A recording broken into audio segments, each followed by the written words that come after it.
Board exam में। तो देखिए इसमें से क्या क्या पूछ सकता है, यानी इसके फॉर्मूलेज और इम्पोर्टेंट बातें। सबसे पहले इसमें LCM एंड HCF ये पूछा जा सकता है। LCM का मतलब क्या होता है? List common multiple. HCF का मतलब क्या होता है? Highest common factor. ठीक है, उसके बाद एक फॉर्मूला है बहुत important, LCM multiply HCF equal to N1 multiply N2। अर्थात दो नंबर होंगे अपने पास, उसका LCM और HCF, या तो LCM पूछेगा या फिर HCF पूछेगा। और इसमें ये देखिए, आप वीडियो को पॉज करके इसको एक बार रीड आउट करें। इसमें अभाज्य गुणनखंडों की संख्या भी पूछ सकता है। एक पॉइंट, अभाज्य यानी प्राइम गुणनखंडों की संख्या, तो इसका भी आप ध्यान रखिए। ये हो गया 1.1। और इसमें क्या पूछ सकता है? जैसे √3 √2 ये खालिस्तान संख्या है, यानी परिमेय और अपरिमेय। आपको परिमेय एंड अपरिमेय के बारे में जानकारी होनी चाहिए, एक नंबर में आ सकता है। तो 4 नंबर के क्वेश्चंस कैसे कैसे आएंगे इसमें देखिए, एक 2 नंबर का आएगा और एक 1 नंबर का और एक 1 नंबर का, ऐसे 4 नंबर ये कवर करेगा। तो इस फॉर्मूले का आप विशेष ध्यान रखें, इस फॉर्मूले से 2 नंबर का क्वेश्चन आ सकता है। और आप वीडियो पॉज करके इनको रीड आउट कर ले एक बार। आ जाइए चैप्टर नंबर 2 जिसका नाम है बहुपद। ये बोर्ड एग्जाम में 3 मार्क्स का है। यहाँ पे देखिए क्या क्या ध्यान रखना है। इसमें से एक छोटा या एक बड़ा क्वेश्चन आ सकता है, 1 या 2 नंबर का, या फिर तीनों छोटे क्वेश्चन आ सकते हैं। तो देखिए इसमें क्या क्या है। सबसे पहले अपन को ये बहुपद की घात या डिग्री के बारे में पूछ सकता है। तो डिग्री के बारे में क्या पूछ सकता है?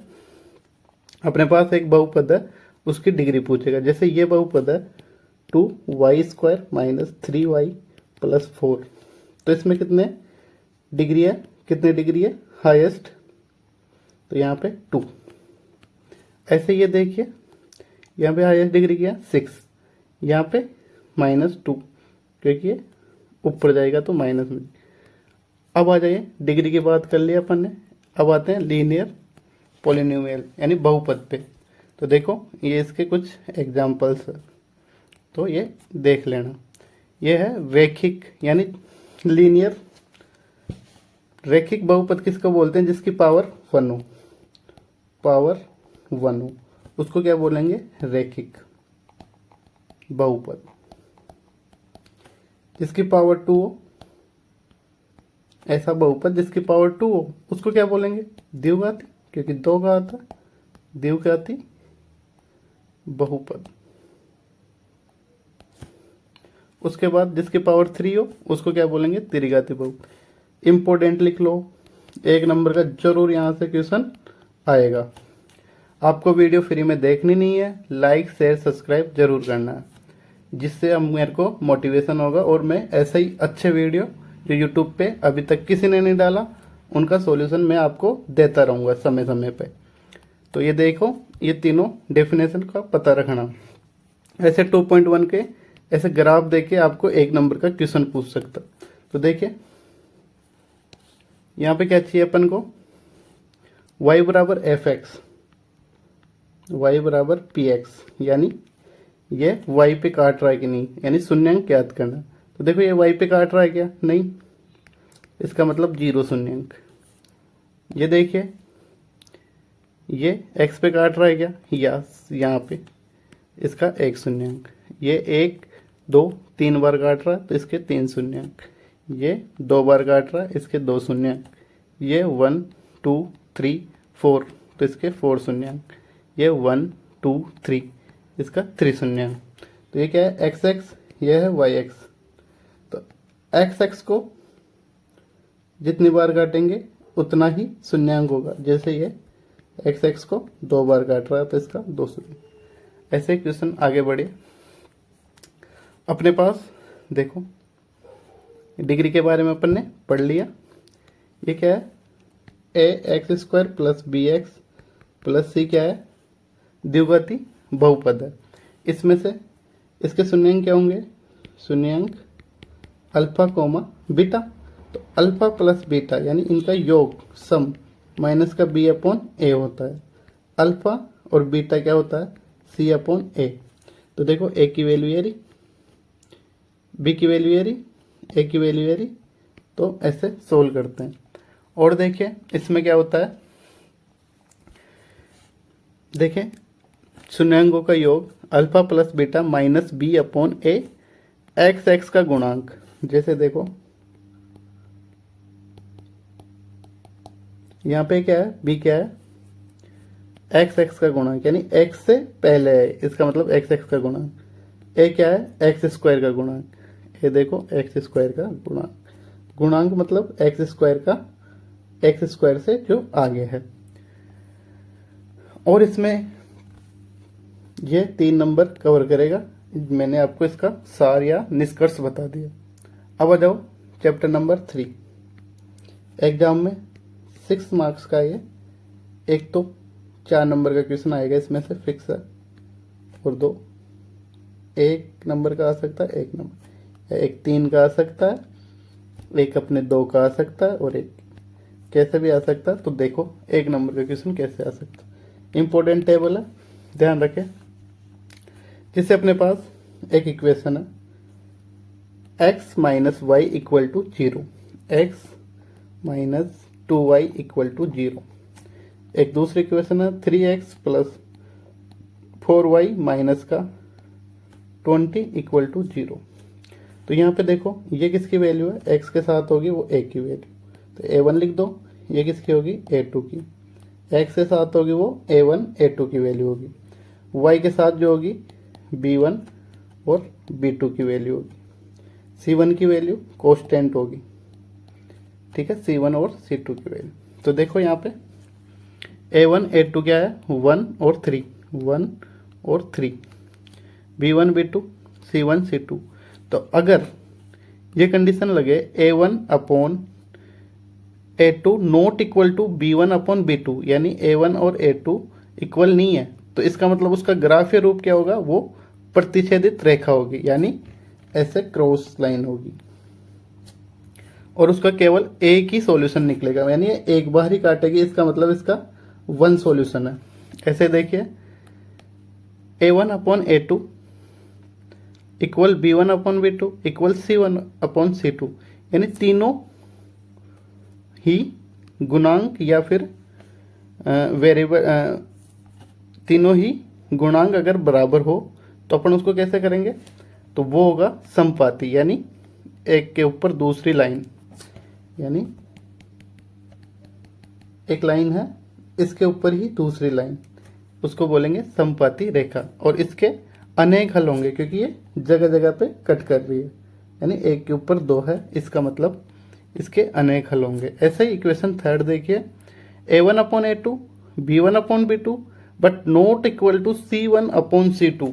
तो ऐसी रेखा क्या होगी, समांतर 1 2, ये लाइन 1 ये लाइन 2, ये एक दूसरे के क्या है, पैरेलल या समांतर।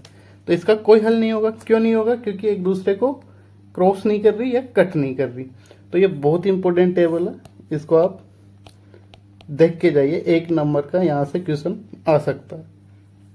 अब आ जाओ थोड़ा सा देखो, एक रेखीय समीकरण जिसका कोई हल नहीं है, यानी कोई हल नहीं है मतलब वो समांतर रेखा होगी, इसका मतलब उसको क्या बोलेंगे अपन, असंगत युग्म, ठीक है। और संगत क्या बोलेंगे, जिसके सॉल्यूशन हो, यानी इन दोनों कंडीशन में वो क्या होगा, संगत। तो 1 नंबर में ये भी आ सकता है। डेफिनेशंस का ध्यान रखिए आप, तो इसको पहुंच करके आप थोड़ा सा रीड आउट कर लें। वीडियो फ्री में देखना नहीं है, लाइक आपको करना है, और अगर वीडियो अच्छी लगे तो शेयर सब्सक्राइब भी कर देना। अब आ जाइए, ये मैं आपको समझा चुका, ये आप एक बार देख लेना। संगत असंगत सबकी मैंने डेफिनेशंस भी दे दी। और इसमें आते हैं, जो 4 नंबर का क्वेश्चन आएगा वो आएगा प्रतिस्थापन विलोपन विधि से। ये अपने इस बार एनसीईआरटी में नहीं है, यानी पेपर में नहीं आएगी। तो देखिए बच्चों, प्रतिस्थापन विधि क्या होती है? जैसे कोई भी इक्वेशन है 2x plus 3y equal to 6, तो यहाँ पे क्या है, a1 की वैल्यू, a2 की वैल्यू, b1 की वैल्यू और c1 की वैल्यू। ऐसे ही 3x plus 6y equal to 8, ये a2 की, ये b2 की, ये c2 की। तो यहाँ से क्या होगा, अपन यहाँ से x की वैल्यू निकाल के इक्वेशन सेकंड में पुट करेंगे, या फिर y की वैल्यू निकाल के इक्वेशन सेकंड में, यानी प्रतिस्थापन करना है, यानी एक वैल्यू को निकाल के दूसरे वैल्यू में रखना है। और विलोपन मतलब एक चीज को खत्म करनी, या तो x को खत्म करना है या y को, इक्वेशन से उसके सॉल्यूशन के लिए। ऐसा भी आप याद कर सकते हो। आप वीडियो को पॉज करके इन चीजों को पढ़ लें एक बार ढंग से, तो देखो संगत कहाँ होगी, असंगत कहाँ होगे, ये मोस्ट इम्पोर्टेंट है 1 नंबर के लिए। अब आ जाए इसका सार। देखो a x square plus b x, a x square plus b x plus c equal to 0, यहाँ पे है।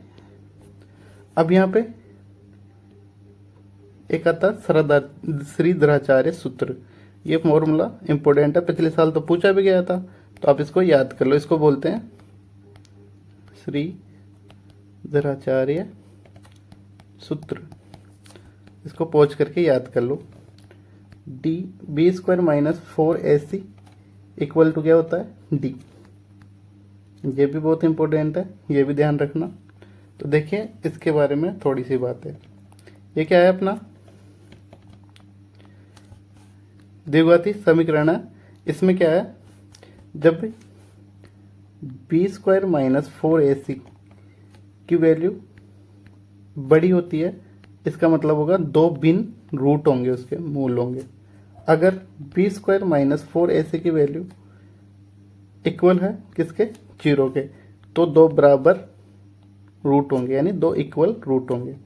बी स्क्वायर माइनस 4ac की वैल्यू लेस देन है 0 से, तो उसका कोई भी वास्तविक मूल नहीं होगा।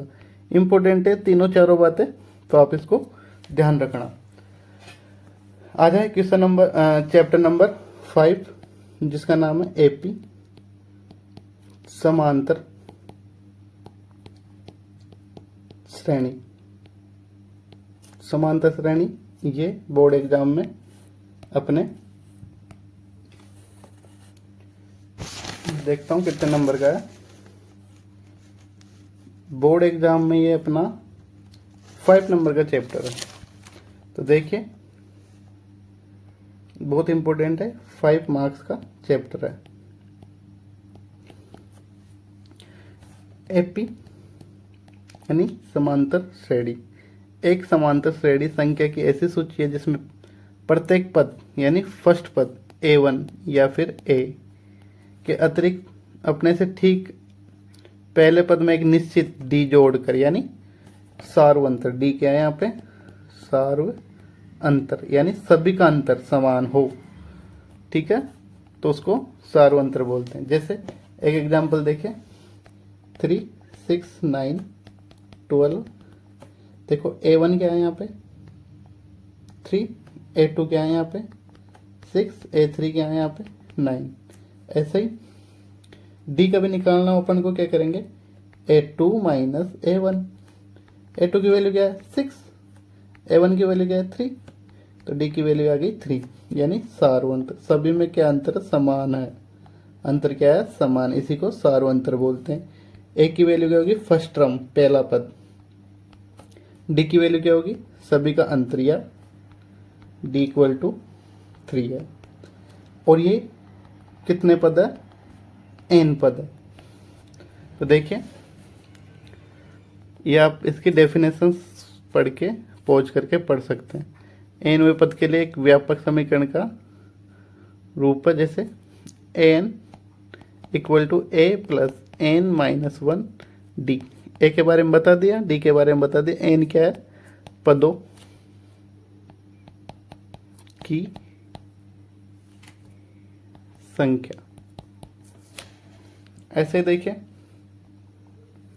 एस एन क्या है? सम, यानी एपी के प्रथम एन पदों का सम क्या होगा? एन बाई टू ब्रैकेट बन 2a plus n minus one d. अर्थात ये क्या हो गया? योग का फॉर्मूला हो गया।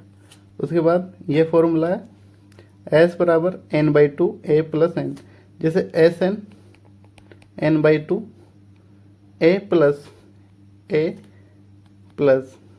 एन माइनस वन डी, यानी 2a को मैं ए लिख दिया। इसका मतलब क्या होता है? एन, तो S n equal to n by two, यहाँ ए बचा और यहाँ पे ए एन, इसको ऐसे भी लिख सकते हैं।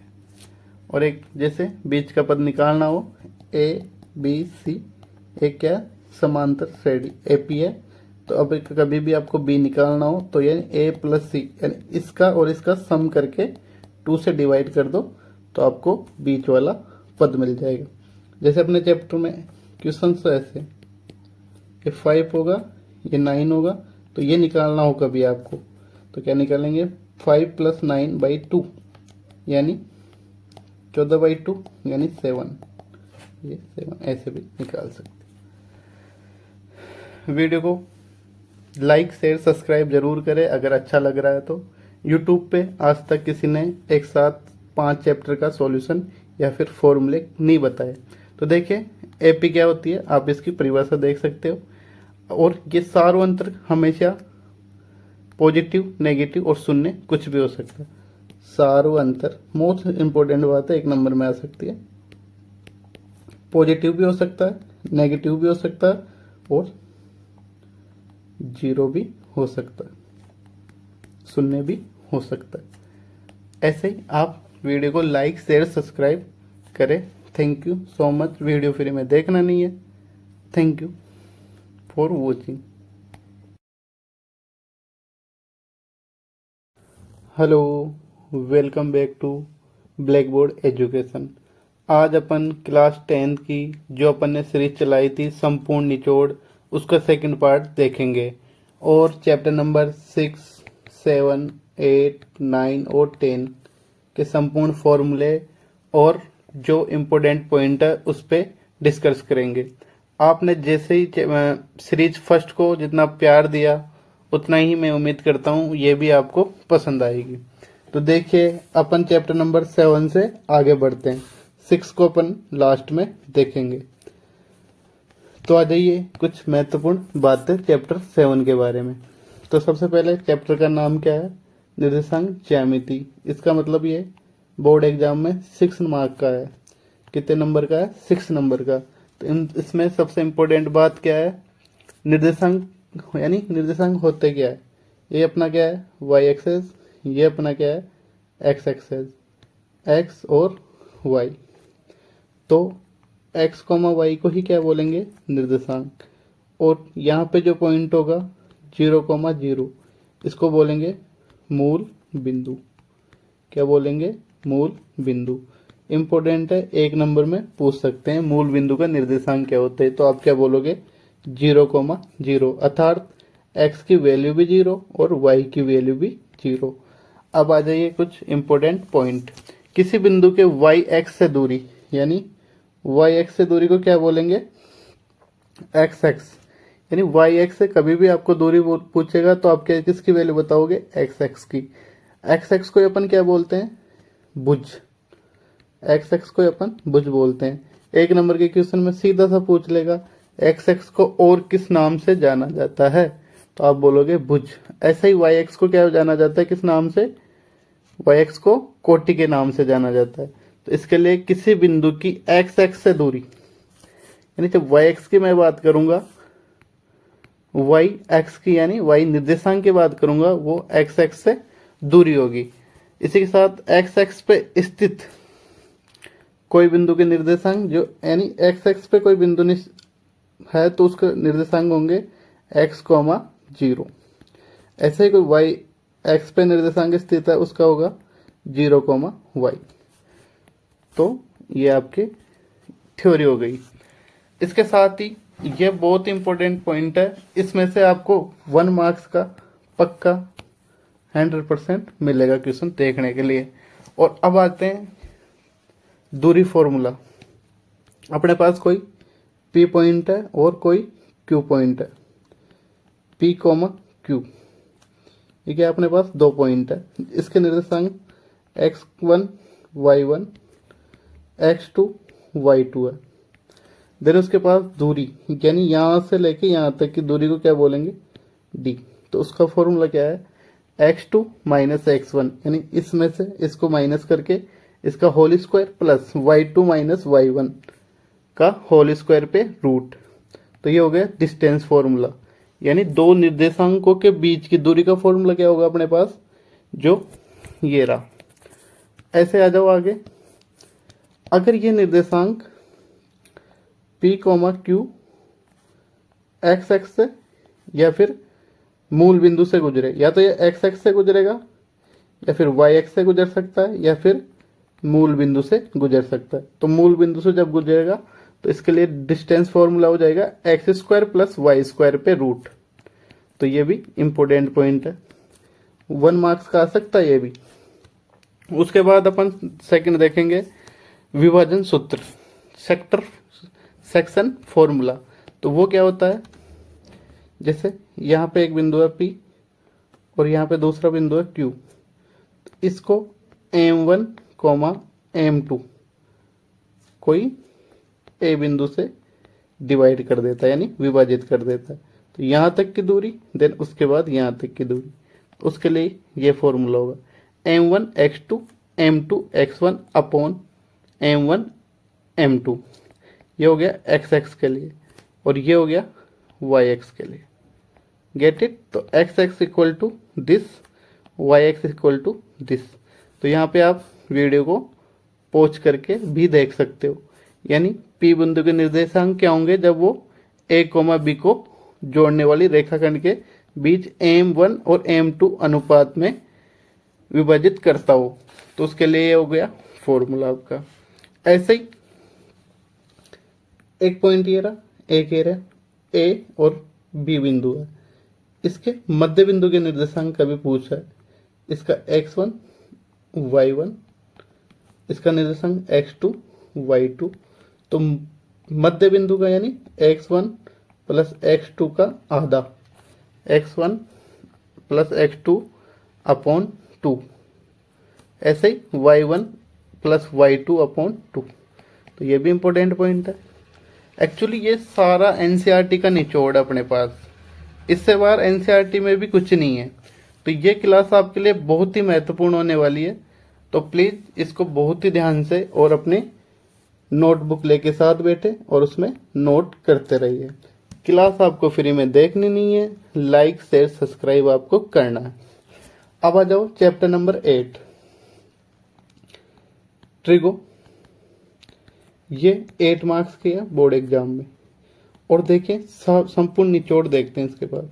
सबसे पहले जैसे ही नाम को से पता लग रहा है त्रिकोणमिति, यानी 3 कोणों का या फिर 3 साइड्स की बात करेंगे, जिसमें से एक कोण होगा 90 डिग्री यानी राइट एंगल ट्रायंगल।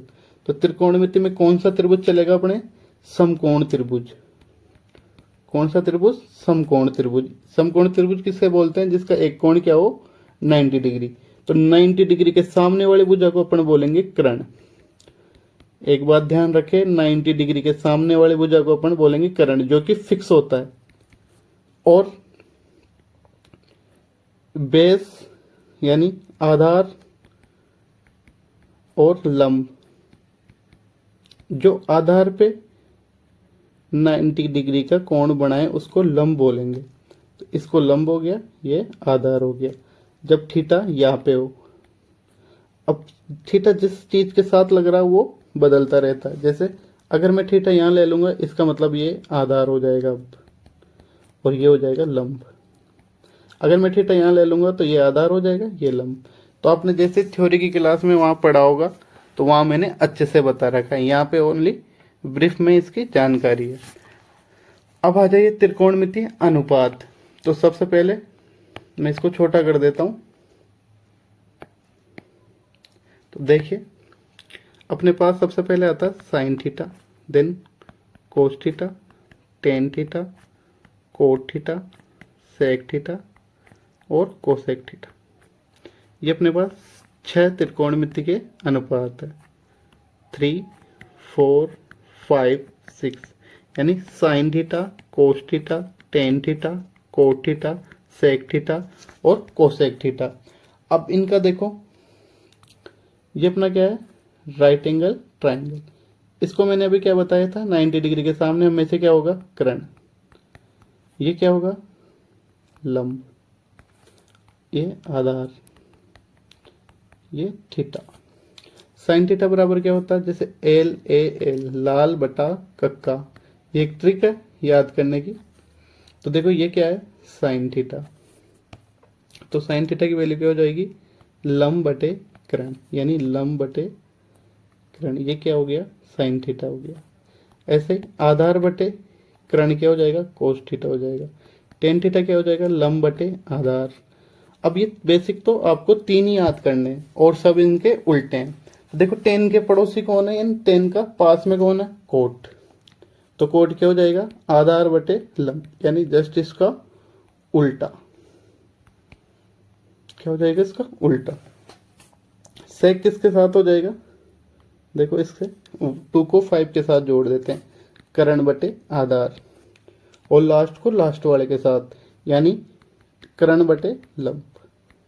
जब आपको साइन पूछे तो लंब बटे कर्ण, जब आपको सेक पूछे तो आप बोलेंगे कर्ण बटे, यानी जस्ट उल्टा। ये आपके त्रिकोणमितीय रेशियोज हो गए। और एक सबसे इंपॉर्टेंट फॉर्मूला देखो, पॉइंट करके लिखेंगे, पाइथागोरस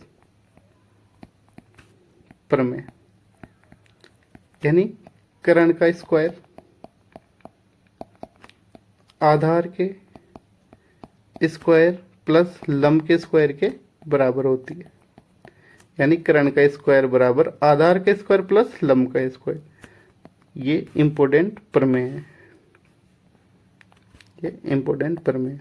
इसके माध्यम से जब अपन को साइन थीटा इक्वल टू 3/5 दे रखा होगा तो अपन टेन कोट कुछ भी निकाल सकते हैं, क्योंकि ये लंब है और ये कर्ण है। आधार इस फॉर्मूले में रख के निकाला जा सकता है। और आपको एक बात और पता होनी चाहिए, साइन थीटा किसका उल्टा होता है, मैंने जैसे बताया अभी फर्स्ट लास्ट वाले का। तो किसका होता है, 1/कोसेक थीटा। सेक थीटा किसका होता है, 1/कोस थीटा। और कोस थीटा किसका होता है, 1/सेक थीटा। यानी इसको ऐसे भी लिख सकते हैं, इसको ऐसे भी लिख सकते हैं। और टेन थीटा किसका होता है, कोट का। और टेन थीटा के लिए एक फॉर्मूला और आपको याद होना चाहिए, टेन थीटा इक्वल टू क्या होता है, sine theta upon cos theta. और कोट थीटा बराबर, यानी जस्ट इसका उल्टा, cos theta upon sine theta. 1 minute का समय है, मतलब 5 सेकंड का समय है। आप इस वीडियो को पॉज करके स्क्रीनशॉट ले लो। चलो आगे बढ़ते हैं। अब अपन सीखते हैं टेबल बनाना, त्रिकोणमिति की टेबल बनाना। तो देखिए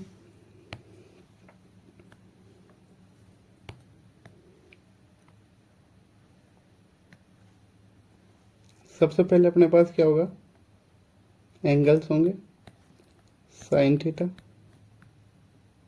कोस theta, tan theta, cot theta, sec theta और एक कोसेक थीटा। 6 त्रिकोणमिति रेशियो है। देन उसके बाद में सबसे पहले 0 degree, 30 degree, 60 degree, 45 degree, 60 degree और 90 डिग्री। तो देखो 0, 30, 45, 60 और 90। तो देखो साइन 0 पे 0 होता है, वैल्यू 0 और यहाँ पे 1। देखो याद करो 0 और 1।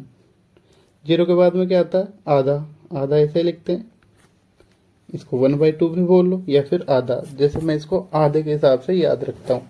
0 आधा, अब आधे पे रूट कर दो, गौर से सुने, आधे पे रूट कर दिया। अब √3/2, आधा आधे पे √3/2 1।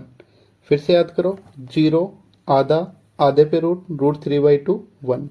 अब इसको इस साइड से लिख दो 1 √3/2 1/√2 1/2 और 0। अब आप खुद वीडियो पॉज करके एक बार इनको याद करो।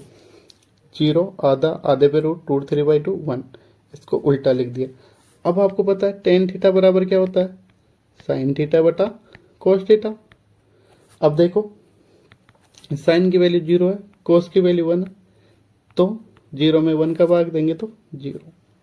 ऐसे देखो यहाँ से वापस साइन की वैल्यू क्या है 1/2, cos की वैल्यू क्या है √3/2। अब देखो 1/2 √3/2, इसको इससे मल्टीप्लाई, इसको इससे मल्टीप्लाई, तो 1 × 2 अपॉन 2 × √3, इससे ये कैंसिल हो गया तो 1/√3। या फिर ऐसे भी कर सकते हो, इससे ये कैंसिल 1/√3, इससे ये पूरा कैंसिल 1, इससे ये कैंसिल √3 और इन्फिनिटी। या फिर इसको अपरिभाषित लिखो आप, नॉट डिफाइन। अब नेक्स्ट स्टेप में इसका उल्टा करके लिख देंगे, नॉट डिफाइन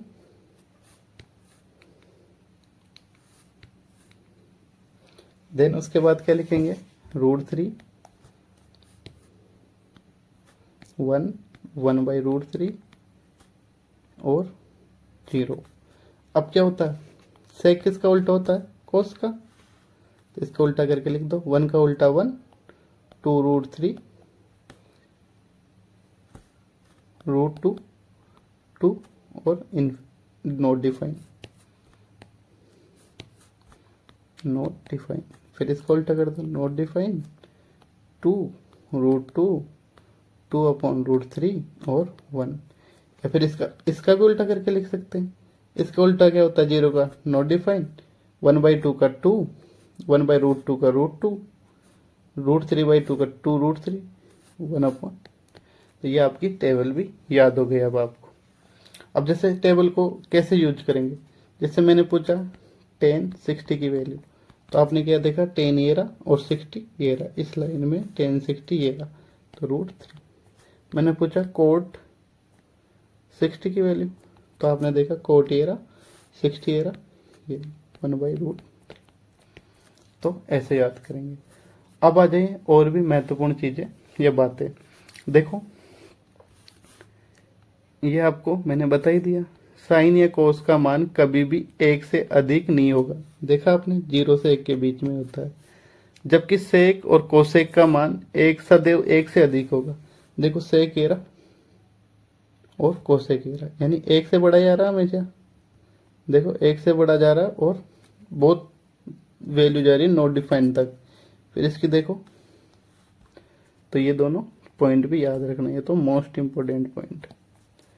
अब आ जाओ 3 परिमेय या फिर सर्वसमीका। कौन से 3 सर्वसमीका मैं बताता हूँ, इंपोर्टेंट है, आप याद कर लेना। Sine theta, sine square theta plus cos square theta equal to 1, यानी SC, यानी इसका S और इसका C। तो ट्रिक क्या हो गई, SC। SC का मतलब sine square theta plus cos square theta की वैल्यू में से क्या होगी 1। दूसरा sec square theta minus tan square theta equal to 1, यानी ST, S और T। ऐसे ही थर्ड देखो, cosec square theta minus cot square theta equal to 1, यानी CC। तो अपने पास तीनों सरसमी का आपको याद करना है। जैसे ये ट्रिक भी है और सीधा भी याद कर लेना। अब इसको देखो कैसे कैसे यूज कर सकते हैं। कभी अपन को साइन स्क्वायर थीटा चाहिए तो अपन क्या कर सकते हैं, 1 माइनस कोस स्क्वायर थीटा, यानी पक्षांतर कर दिया, इसको इधर भेज दिया। कभी अपन को कोस स्क्वायर थीटा चाहिए होगा तो अपन क्या कर सकते हैं, 1 माइनस साइन स्क्वायर थीटा। ऐसे इसमें भी वेरिएशन देख सकते हैं।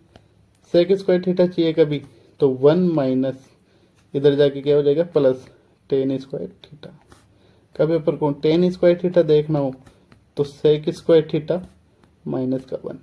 तो ऐसे ही इससे इन्हीं तीन सर्वसमीका से आगे वाले ये फॉर्मूले बने। तो इससे बाहर कुछ भी नहीं है। आप यहां तक भी करोगे तो आपके आराम से अच्छा स्कोर करोगे आप।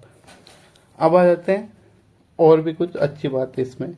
जैसे अपने पास इसमें एक फॉर्मूला यूज होगा, a plus b, a minus b equal to क्या होगा, a square minus b square. A plus b का होल स्क्वायर क्या होता है, ए का whole square plus 2ab plus b का स्क्वायर। ए माइनस बी का होल स्क्वायर क्या होगा, a square minus 2ab plus का बी स्क्वायर। तो ये तीनों फॉर्मूले भी आपको याद करने हैं। अब आ जाते हैं चैप्टर नंबर 9 पे। वीडियो थोड़ा सा लंबा हो सकता है तो आप बने रहिए। आई होप आपको वीडियो अच्छा लग रहा है। अब अपन को क्या करना है, जो अपन ने त्रिकोणमिति पढ़ी है उसके यूज करना है, मतलब उसका यूज देखना है। तो देखिए सबसे पहले हाइट एंड डिस्टेंस। हाइट क्या होती है, जैसे एक होता अपने पास उन्नयन कोण, एक होता अपने पास अवनमन कोण। एक उन्नयन दूसरा अवनम। जैसे सपोज करो यहाँ पे एक हाउस है, यहाँ पे एक लड़की खड़ी है और यहाँ पे आप खड़े हो, यानी एक लड़का खड़ा है, यहाँ पे बॉय, यहाँ पे गर्ल। अब जब लड़का लड़की की साइड देखता है तो यहाँ पे जो एंगल बनता है उसको ही बोलते हैं उन्नयन कोण। यानी आप नीचे से ऊपर की साइड देखोगे तो कौन सा कोण बनेगा, उन्नयन कोण। अब जब लड़की नीचे की साइड देखेगी तो यहाँ पे जो ये एंगल बनेगा इसका मतलब वो बनेगा अवनमन कोण। मतलब ये वाला कोण क्या होगा, अवनमन, और ये वाला उन्नयन। जैसे लड़की ने नीचे देखा तो ये ऐसा एंगल बनेगा, इसी को बोल दिया अपने अवनमन और इसको बोल दिया उन्नयन। अब देखो आपने 9th क्लास में पढ़ा होगा, ये जेड आकृति बन रही है, देखो ये जेड बन रहा है।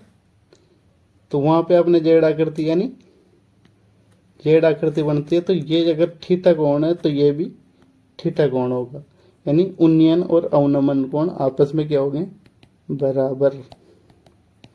तो जैसे क्वेश्चन में आपको उन्नयन दे तो भी घबराना नहीं है, अवनमन दे तो भी नहीं घबराना, यानी दोनों एक ही बात है। बस समझना चाहिए अपन को उस चीज को। देखिए अपन को इसने मैंने यहाँ पे आपको डेफिनेशन भी दे दी, आप वीडियो पॉज करके डेफिनेशन देख लो। देन अब देखो यहाँ पे ये मान लो आपकी मीनार है, इसका मतलब ये लंब हो गया। जब यहाँ पे थीटा बनेगा ये 90 डिग्री, ऑलवेज एक एंगल तो 90 देख के रखेगा। ये लंब होगा, इसको मैंने अभी ऊपर क्या बताया था, आधार, और ये होगा कर्ण। तो आपको जैसे आधार पूछेगा कभी और कर्ण दे रखा हो तो इसका मतलब ये और ये कौन से फॉर्मूले में आधार और कर्ण आते हैं, मतलब कौन से त्रिकोणमिति रेशियो में आते हैं। तो आप बोलोगे सर कोस थीटा में आते हैं। कोस थीटा में अपन ने पढ़ा था आधार बटे कर्ण, तो उसमें आप क्या लगा दोगे, कोस थीटा। थीटा की वैल्यू आपको ऑलवेज गिवन होगी और ये दोनों वैल्यू दे के रखेगा। तो जैसे अपन क्वेश्चन करेंगे, ये थ्योरी क्लास है, वहां पे आपको और भी ज्यादा समझ में आए। मैंने डाल रखा है तो आप वीडियो चेकआउट भी कर सकते हैं। अब आ जाए चैप्टर नंबर 10 पे। तो चैप्टर नंबर 10, तो ये चैप्टर नंबर 9 कितने नंबर का है, 4 नंबर का। बोर्ड एग्जाम में 4 मार्क्स का है ये। अब आ जाए चैप्टर नंबर 10। तो देखो इसमें वृत्त के बारे में डिस्कस करेंगे अपन। ये क्या है अपना सर्कल, देन ये क्या है उसका केंद्र, और ये इसको क्या बोलेंगे रेडियस, और ये क्या हो जाएगी उसकी जीवा। इसको बोल दिया आर, इसको बोलते कोड यानी जीवा। और ये भी क्या हो गया रेडियस आर, तो ये आर और ये आर यानी 2r इक्वल टू क्या हो जाएगा अपने डी यानी व्यास। तो व्यास क्या होता है त्रिज्या का 2 गुना। व्यास पिछले साल इस पॉइंट से क्वेश्चन भी आया था, व्यास इक्वल त्रिज्या का 2 गुना यानी 2 टाइम होता है। और देखो यहाँ पे ये रेखा आ रही है पी क्यू, इसको क्या बोलेंगे अप्रतिच्छेदी यानी ये इसको काट नहीं रही, और जैसे इसको ये काटेगी ए और बी बिंदु पे इसको बोलेंगे छेदक रेखा, और यहाँ पे ए बिंदु पे इसको स्पर्श करके यानी टच करते हुए निकलेगी तो इसको क्या बोलेंगे स्पर्श रेखा। जैसे ये अपना क्या है सर्कल है, यहाँ से एक स्पर्श रेखा ऐसे निकल सकती है, एक यहाँ से एक यहाँ से एक यहाँ से, यानी अनंत स्पर्श रेखा निकल सकती है। तो कभी भी आपसे क्वेश्चन पूछे कि एक वृत्त पे कितनी स्पर्श रेखा खींची जा सकती है, उसका आंसर होगा अनंत। इसको आप नोट कर लो। अब आते हैं, तो देखो ये क्या है सर्कल, देन उसके बाद ये क्या है स्पर्श रेखा, और ये क्या है रेडियस यानी त्रिज्या। तो यहाँ पे कितने डिग्री का एंगल बनेगा ऑलवेज 90 डिग्री का, यानी स्पर्श रेखा और त्रिज्या के मध्य हमेशा कितने डिग्री का एंगल बनेगा 90 डिग्री का। देखो ये देखो लंब होगा यानी 90 डिग्री। और इसमें एक पॉइंट और है, जैसे यहाँ पे क्या है ये है अपना सर्कल, यहाँ पे कोई पिन पॉइंट पी है, तो यहाँ से एक स्पर्श रेखा खींचा और यहाँ से भी एक स्पर्श रेखा खींचा, तो ये डिस्टेंस और ये डिस्टेंस इक्वल होगी, यानी यहाँ पे ए बी होगा ना, तो ए पी इक्वल होगी बी पी के। तो ये पॉइंट यही कहना चाह रहा है। अब देखिए डेफिनेशन मैंने दे रखी है, वृत्त की स्पर्श रेखा, किसी भी वृत्त की स्पर्श रेखा वह रेखा होती है जो वृत्त को केवल एक बिंदु पे प्रतिच्छेदित करे। जैसे ये अपना क्या है वृत्त है, तो ओनली एक पॉइंट पे यहाँ पे प्रतिच्छेदित करे। अब आ जाए चैप्टर नंबर 6, ये होगा एग्जाम में 4 नंबर का है, और चैप्टर नंबर 10 जो कि वृत्त है एग्जाम में 5 नंबर का है। तो देखो यहाँ से ओनली अपने को समरूप पढ़ना है। चैप्टर का नाम है त्रिभुज। अपन को क्या पढ़ना है ओनली समरूप। ये कौन सा त्रिभुज है नाम बता दिए इसका, हाँ समकोण त्रिभुज, वेरी गुड समकोण त्रिभुज। और ये वाला यानी ये और ये और ये तीनों इक्वल नहीं हो तो विषमबाहु त्रिभुज। ठीक है, तो अब अपन त्रिभुजों के बारे में सबसे पहले समरूप देखते हैं, यानी एक जैसा रूप। समरूप यानी एक जैसा रूप, जैसे ये वृत्त है ये वृत्त है ये वृत्त है ये वृत्त, ये क्या सारे एक जैसे हैं, पर इनकी लेंथ की बात नहीं कर रहा। इसका मतलब समरूप एक वृत्त भी हो सकता है, एक वर्ग भी हो सकता है, एक त्रिभुज भी हो सकता है, यानी एक जैसा रूप हो। अब जैसे सर्वांगसम, ये अलग चीज है, ये अपने पास टॉपिक ही नहीं है इसका। तो अपने पास 2 ऑप्शन होंगे, या तो समरूप होगा या फिर सर्वांगसम होगा। तो अपने पास क्या टॉपिक है समरूप। तो देखो वापस वर्ड से समरूप सिमिलरिटी यानी एक जैसा रूप। आप वीडियो को पॉज करके ये थोड़ी सी डेफिनेशन आप रीड आउट कर लेना। 2 त्रिभुज समरूप होते हैं तो कौन कौन सी कंडीशंस होती है, उसके साथ शर्तें क्या क्या होती है, उनके संगत कोण भी बराबर होते हैं। यानी जैसे एक त्रिभुज ये रहा और एक त्रिभुज ये रहा, तो यानी ये एंगल और ये एंगल, जब ये साइड इक्वल इस साइड की होगी और ये साइड इक्वल इस साइड की होगी तो यहाँ पे ये एंगल बनेगा थीटा, तो ये दोनों इक्वल होंगे, तो यानी संगत कोण भी बराबर होंगे। उनकी संगत भुजाओं की यानी A B C A P Q R यानी A B upon B C, यानी इसका अनुपात और इसका अनुपात इक्वल होगा P Q upon Q R के, यानी इसका रेशियो इसके रेशियो के बराबर हो, तो ये क्या होगा, समानुपात। ऐसे इसकी कसौटी है, मैंने यहाँ पे वीडियो पॉज करके आप देख सकते हो, वीडियो लंबा हो रहा है तो देखिए जल्दी से। दो आकृति जिनकी आकार समान हो परंतु उनका माप यानी डायमेंशन अलग हो सकते हैं, उसको क्या बोलेंगे, समरूप आकृति। जैसे ये त्रिभुज है छोटा और ये वर्त है छोटा, एक ये वर्त है, इनका रूप तो एक जैसा है पर डायमेंशन अलग अलग है, इसका मतलब ये क्या है, समरूप। यानी एक ये इंपॉर्टेंट पॉइंट है, सभी सर्वांग सम आकृति समरूप होती है, यानी जो सर्वांग सम होगी वो समरूप तो होगी, पर इसका उल्टा सत्य नहीं है, यानी समरूप आकृति को अपन सर्वांग सम नहीं बोल सकते।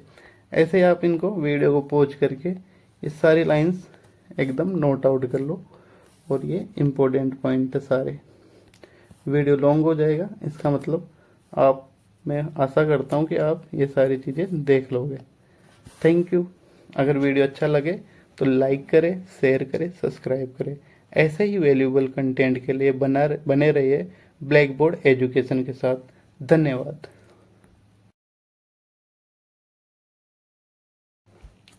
Hello, welcome back to Black Board Education. आज अपन संपूर्ण निचोड़ का पार्ट 3 देखेंगे। इसमें चैप्टर नंबर 11 से लेके 14 तक की बात की गई है। इसमें आपको इम्पोर्टेंट फॉर्मूले और कॉन्सेप्ट के बारे में पता लगेगा, तो वीडियो को बिगर स्किप किए हुए पूरा देखिए। और वीडियो आपको फ्री में देखना नहीं है, लाइक शेयर सब्सक्राइब आपको करना है। तो आइए अपन स्टार्ट करते हैं। तो सबसे पहले चैप्टर नंबर 11 जिसका नाम है वृत्तों के संबंधित क्षेत्रफल। ये बोर्ड एग्जाम में 4 मार्क्स का है, तो इसमें अपन को 2 या 3 बातें जाननी होगी। तो सबसे पहले देखिए, ये क्या है, सर्कल, उसकी ये क्या है, सेंटर, और ये है रेडियस। ऐसे ही ये भी रेडियस, तो रेडियस के साथ बना हुआ क्षेत्रफल को क्या बोलेंगे, त्रिज्या खंड। और ये छोटा पार्ट है, इसका मतलब ये लघु त्रिज्याखंड, यहाँ पे क्लियरली मेंशन है। और ये दीर्घ त्रिज्याखंड है। उसके बाद ये सर्कल एंड ये इसकी जीवा, परिधि पे जीवा के साथ बना एरिया को क्या बोलेंगे, वर्तखंड। इसको ही क्या बोल देंगे, वर्तखंड। यानी ये छोटा भाग है, इसका मतलब इसको लघु वर्तखंड, और बड़े पार्ट को दीर्घ वर्तखंड बोलेंगे। इसमें अपन को ओनली 2 फॉर्मूले याद करना है, संगत चाप की लंबाई का और त्रिज्याखंड का एरिया का। तो इसका एरिया क्या फॉर्मूला होता है, theta upon 360 pi r square. आप इसको नोट कर लो। साथ ही चाप की लंबाई का भी आपसे पूछा जाए तो theta upon 360 pi r square, अर्थात ये क्या है, इसी को क्या बोलेंगे, चाप। और ये परिधि का फॉर्मूला होता है पाई आर 2 पाई आर। तो यहाँ से थीटा अपॉन 360, यानी जिस एंगल पे ये बन रहा है, और 360 क्या है, ये पूरा एंगल 360 है। ऐसे अपन को याद करना है। देन उसके बाद वर्तखंड का कभी अपन को एरिया पूछ ले तो अपन क्या करेंगे, संगत त्रिज्याखंड का क्षेत्रफल उसमें से त्रिभुज का एरिया माइनस कर देंगे, तो अपने पास क्या आ जाएगा, त्रिज्याखंड का एरिया। ओनली अपन को 3 बातें और 2 फॉर्मूले इसमें ध्यान रखने होंगे जो ये लिखे हुए हैं। आ जाइए चैप्टर नंबर 12। बोर्ड एग्जाम में 6 मार्क्स का है, ये बहुत ही अच्छा और इजी चैप्टर है। तो सबसे पहले आपको पता होना चाहिए कि इस चैप्टर में किसकी बात की है, घन, घनाभ, शंकु, बेलन और गोले की। तो ये 5 आकृति ही अपन को इसमें पढ़नी है। तो सबसे पहले ये किसका डायग्राम है, घनाभ का। ये किसका है, शंकु का। यानी आप बर्थडे पे जो कैप लगाते हैं वो कौन से आकार की होती है, शंकु आकार।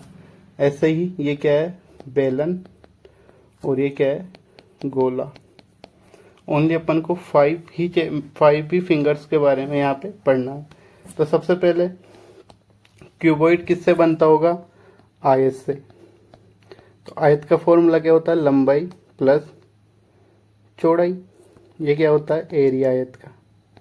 अपन को भी 3D में देखना है तो क्या हो जाएगा, लंबाई गुणा चौड़ाई। और जैसे ही डायग्राम से देखिए आप, इसमें क्या है, ये लंबाई, ये क्या है, चौड़ाई, और ये वाली क्या है, ऊंचाई। तो इसके लिए अपने के पास फॉर्मूला आया 2LB BH और LH। 2LB BH और LH। तो इसका एरिया का फॉर्मूला है, आप इसको नोट डाउन कर लो और याद कर लो। साथ में इसका वॉल्यूम का फॉर्मूला क्या होगा,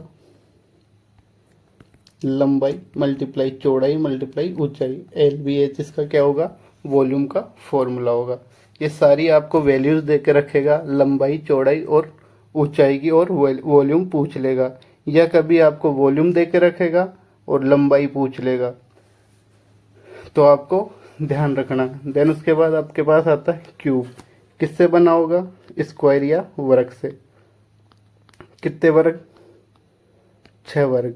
1 2 3 4 5 और 6। जैसे आप जिस रूम में बैठे हो उसकी आप साइड्स काउंट कर सकते हो। तो इसके लिए फॉर्मूला क्या हो गया, 6A²। उसके बाद इसका वॉल्यूम का फॉर्मूला क्या होगा, A³। A यहाँ पे साइड है, A यहाँ पे क्या है, साइड है। LBH यहाँ पे क्या है, लंबाई चौड़ाई और ऊंचाई। अब आ जाते हैं अपन सिलेंडर के बारे में। तो इसका किसका फॉर्मूला, एरिया का फॉर्मूला होगा 2πRH, और वॉल्यूम का फॉर्मूला होगा πr²H। सीधे फॉर्मूले, आपको ये याद ही करना पड़ेगा। और आपको क्वेश्चन में इनकी वैल्यू दी रहेगी तो आप उसको पुट करके इजी से आप आंसर निकाल सकते हो। उसके बाद आपके पास क्या है, शंकु, πRL। एल क्या है यहाँ पे, तिर्यक ऊंचाई, ये वाली। ये आपका क्या है, शंकु। इसको क्या बोलेंगे, तिर्यक ऊंचाई। तो एल कैसे भी मतलब कब निकाल सकते हैं, जब अपने पास हाइट का स्क्वायर प्लस रेडियस का स्क्वायर गिवन हो, तो अपन क्या निकाल सकते हैं, एल की वैल्यू। देन इसके लिए अपने पास वॉल्यूम का फॉर्मूला होगा 1/3 πr²H। वॉल्यूम क्या होगा, 1/3 πr²H। देन उसके बाद अपने पास क्या है, स्फीयर, गोला। गोले के लिए एरिया का फॉर्मूला होगा 4πr²। देन इसका वॉल्यूम का फॉर्मूला होगा 4/3 πr³। ये इसका वॉल्यूम का फॉर्मूला है। साथ ही आपको हेमिस्फीयर, जिसको अपन बोलेंगे अर्धगोला, यानी 4πr² को 2 से डिवाइड कर देंगे, क्योंकि ये तो पूरे गोले का था, अपन को अर्धगोला चाहिए। तो अपने पास फॉर्मूला हो गया 2πr²। ये क्या हो गया, एरिया का फॉर्मूला। देन 2/3 πr³, ये क्या हो गया, वॉल्यूम का फॉर्मूला। तो आप वीडियो को पॉज करके स्क्रीनशॉट ले लो, जिससे आपको चीज़ें याद रहे।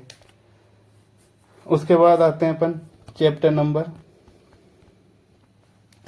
14, जिसका नाम है 13, जिसका नाम है सांख्यिकी।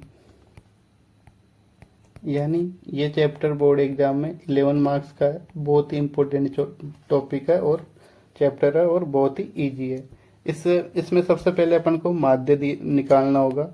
माध्य अपन 3 विधि से निकाल सकते हैं, प्रत्यक्ष विधि, कल्पित मान माध्य विधि, देन पग विचलन विधि। तीनों विधि से अपन क्या निकाल सकते हैं, माध्य। तो डायरेक्ट मेथड में क्या होगा, x bar equal to sigma fi xi upon fi। F क्या है यहाँ पे बारंबारता, एक्स आई क्या है यहाँ पे इंटरवल यानी वर्ग चिन्ह। तो वर्ग चिन्ह क्या कैसे निकालेंगे, lower limit plus upper limit upon 2, इससे अपन को क्या निकलेगा x i, then x i को एफ आई से गुना कर देंगे। Then second formula, third formula, ये तीनों फॉर्मूले आपको याद करके एक साथ नोट कर लो। X bar equal to a plus sigma f i d i upon sigma f i. तो यहाँ पे क्या करना है बच्चों, डी आई क्या है, डी आई कैसे निकलेगा, जब आपने एक्स आई निकाला माइनस करोगे ए तो अपने पास क्या आएगा डी आई। ऐसे ही अपने पग विचलन में यहाँ पे u है, u कैसे निकलेगा, एक्स आई में से आप माइनस करोगे a, तो यहाँ पे अपने पास क्या निकलेगा d की वैल्यू, u की वैल्यू। तो ये तीनों फॉर्मूले याद कर लेना। उसके बाद अपन को कभी बहुलक निकालना पड़े तो बहुलक में l plus f1 minus f0 upon 2f1 f0 f2, ये सब नेगेटिव साइन है यहाँ पे, और मल्टीप्लाई करना एज से। एज क्या है, जैसे 10 और 12 दे रखा है, इन दोनों का गैप 10 का है, तो एज क्या है यहाँ पे वर्ग अंतराल। उसके बाद आपको कभी माध्यक पूछे उसके लिए ये फॉर्मूला है L plus n by two minus c f upon f multiply h. मैंने थ्योरी में बिल्कुल डिटेल से इसको समझा रखा है, तो आप प्लेलिस्ट में जाके चेकआउट कर ले। सी एफ क्या है यहाँ पे, संचय बारंबारता। कैसे निकालते हैं वो आप वीडियो की प्लेलिस्ट में जाके चेकआउट कर सकते हैं। तो अपने पास ये ओनली 5 फॉर्मूले हैं, उस पर पूरा अपना स्टैटिक्स कंप्लीट हो जाएगा। अब आ जाए चैप्टर नंबर 14 जो कि 4 नंबर का है। बहुत ही इजी, यानी जब सबसे वीक बच्चे होते हैं ना क्लास में, वो इसी चैप्टर को पढ़ के या फिर रट के पास होते हैं। तो इसका मैंने बहुत ही डिटेल से चैनल पे डाल रखा है, आप प्लेलिस्ट में जाके चेकआउट कर सकते हैं। तो सबसे पहले आपको प्रायिकता होती क्या है ये आपको वहाँ देखना है। अभी इसके फॉर्मूले यानी अनुकूल परिणामों की संख्या अपॉन कुल परिणामों की संख्या। एक निश्चित घटना की प्रायिकता क्या होगी, ऑलवेज 1, 1 नंबर में आ सकता है। एक असंभव घटना की प्रायिकता क्या होगी, 0, ये भी 1 नंबर में आ सकता है। प्रायिकता की वैल्यू 0 और 1 के बीच होती है। वह घटना जिसका केवल एक ही परिणाम संभव हो उसको प्रारंभिक घटना कहते हैं। किसी प्रयोग की सभी प्रारंभिक घटनाओं की प्रायिकताओं का योग क्या होगा, ऑलवेज 1 होगा। और यहाँ पे देखिए किसी घटना ई के गठित होने के लिए पीई और पीई बार की वैल्यू क्या होगी, 1। पी क्या है, प्रायिकता है, और पीई बार का मतलब प्रायिकता नहीं है। तो आप इसको भी याद कर ले। तो ये अपना छोटा सा वीडियो है, यहाँ पे अपन ने सारे कंसेप्ट क्लियर किए हैं। देन आपको वीडियो को पॉज करके ये सारी चीज़ें बहुत इंपॉर्टेंट है, आपको नोट डाउन कर लेनी है। Thank you.